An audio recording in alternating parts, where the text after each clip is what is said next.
ગરમી માટે રિફ્રેશિંગ શરબત બનાવવાની છું ફુદીના અને લીંબુનું. તો અહીંયા 1 કપ મેં ફુદીનો લીધો છે અને અડધો કપ લીંબુનો રસ કાઢીને રાખ્યો છે.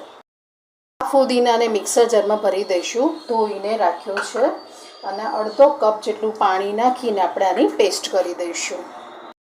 લીધી છે, ગેસ ચાલુ કરી દીધો છે. આમાં મેં 2 કપ જેટલી ખાંડ લીધી છે. આમાં 1 કપ જેટલું પાણી એડ કરીને ખાંડ મેલ્ટ થાય ત્યાં સુધી થવા દઈશું. થઈ ગઈ છે તો આ ફુદીનાનું જે આપણે પ્યુરી કરીને રાખી છે એ અંદર એડ કરી દઈશું. આને પણ થોડુંક થીક થાય ત્યાં સુધી થવા દઈશું.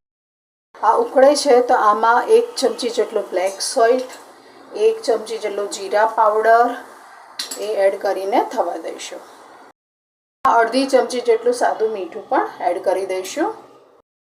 આમાં 1 પિંચ જેટલો મેં ગ્રીન ફૂડ કલર લીધો છે, એમાં પાણી એડ કરીને કર્યું છે અને આને પણ થવા દઈશું.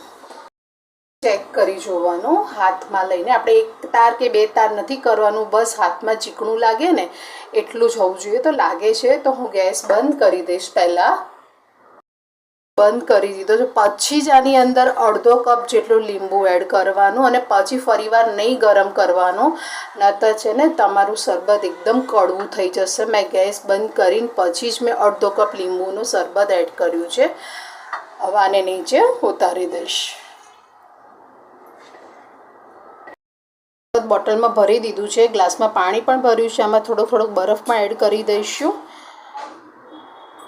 અને આમાં મેં વાડકીમાં શરબત કાઢીને રાખ્યું છે એ એડ કરી દઈશું. 3 ચમચી છે અને મિક્સ કરી દઈશું. તો ફુદીના અને લીંબુનું શરબત બનીને રેડી છે. તો તમને મારી આ રેસીપી કેવી લાગે? સારી લાગે તો લાઈક કરજો, કોમેન્ટ કરજો અને સબસ્ક્રાઈબ કરજો. Thank you for watching.